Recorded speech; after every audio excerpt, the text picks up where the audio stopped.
Online ফোরামে নিজের চাহিদা লিখে পাত্র চাই বিজ্ঞাপন দিয়েছিলেন পূজা চৌহান নামে 25 বছর বয়সের এক যুবতী।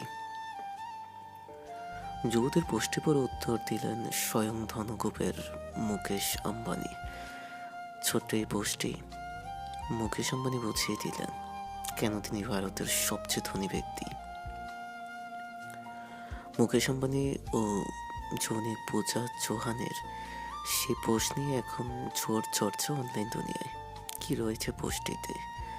পূজা চৌহান লিখেছেন, আমি এই বছর 25 বছরে পা দেব। খুবই সুন্দরী, স্টাইলিশ, রুচিশীল। আমি এমন একজন স্বামী চাই যার বার্ষিক বেতন হবে 100 কোটি বা তার বেশি।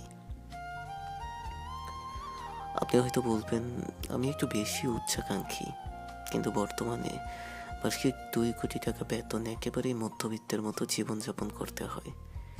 সেদিক থেকে আমার চাহিদা একেবারেই বেশি নয়। এই ফোরামে এমন কেউ আছেন যার বার্ষিক বেতন 100 কোটি টাকা? তারা কি সবাই বিবাহিত? কেন আপনাকে আমি বিয়ে করব? এখনো পর্যন্ত আমি যতটুকু ডেটে গিয়েছি তার মধ্যে সবচেয়ে বেশি বেতনের পুরুষটির বেতন ছিল বার্ষিক 50 কোটি টাকা।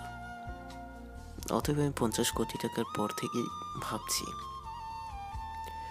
তার কারণ কেউ যদি নিউ ইয়র্কের সবচেয়ে অভিজাত এলাকায় বসবাস করেন তাহলে বার্ষিক 50 কোটি টাকা বেতন একেবারেই যথেষ্ট নয়।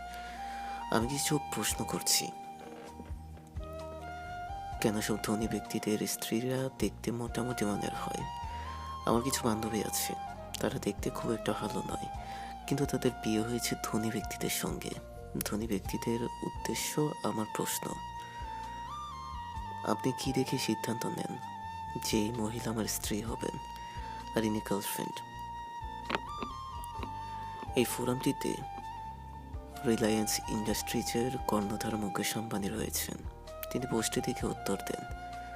বুদ্ধিদীপ্ত সেই উত্তরটি হলো, প্রিয় পূজা, আমি আপনার পোস্টে খুব মন দিয়ে পড়েছি এবং দেখলাম আরও বহু মেয়ের আপনার মতোই প্রশ্ন রয়েছে। দয়া করে একজন পেশাদার লগ্নিকারী হিসেবে আপনার প্রশ্নগুলোকে একটু বিশ্লেষণ করতে দিন। আমার বার্ষিক আয় 100 কোটি টাকার বেশি, আপনার চাহিদা মতোই, কিন্তু একজন ব্যবসায়ী হিসেবে আপনাকে বিয়ে করা খুবই খারাপ সিদ্ধান্ত হবে। খুব সহজ উত্তর।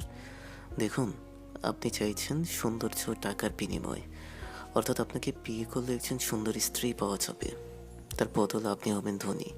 কিন্তু সমস্যা হলো আপনার এই যৌবন ও সৌন্দর্য একসময় শেষ হয়ে যাবে, কিন্তু আমার টাকা শেষ হবে না। বস্তুত প্রতি বছর আমার আয় বাড়বে, কিন্তু প্রতি বছরই আপনি আরো সুন্দরী হয়ে উঠবেন না। অতএব অর্থশাস্ত্রের নিরিখে আমি একজন অ্যাপ্রিসিয়েশন অ্যাসেট আর আপনি ডেপ্রিসিয়েশন অ্যাসেট। অর্থাৎ আপনার যৌবন ও রূপই যদি আপনার সম্পত্তি হয়ে থাকে তাহলে 10 বছর পর আপনার সম্পত্তি অনেকটাই কমে যাচ্ছে।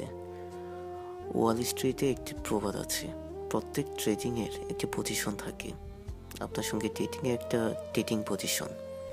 যদিও ট্রেড ভ্যালু কমে যায় তাহলে তা আমরা বিক্রি করে দিই। খামাখা দীর্ঘমেয়াদী ফেলে রেখে লাভ নেই। একইভাবে আপনাকে বিয়ে করলেও তাই হবে। শুনতে খুব খারাপ লাগলেও সত্যি। যে কোনো দম্পতি যার ডেপ্রিসিয়েশন ভ্যালু বেশি তা বিক্রি করে দেওয়া বা লিজ দেওয়াই লাভজনক।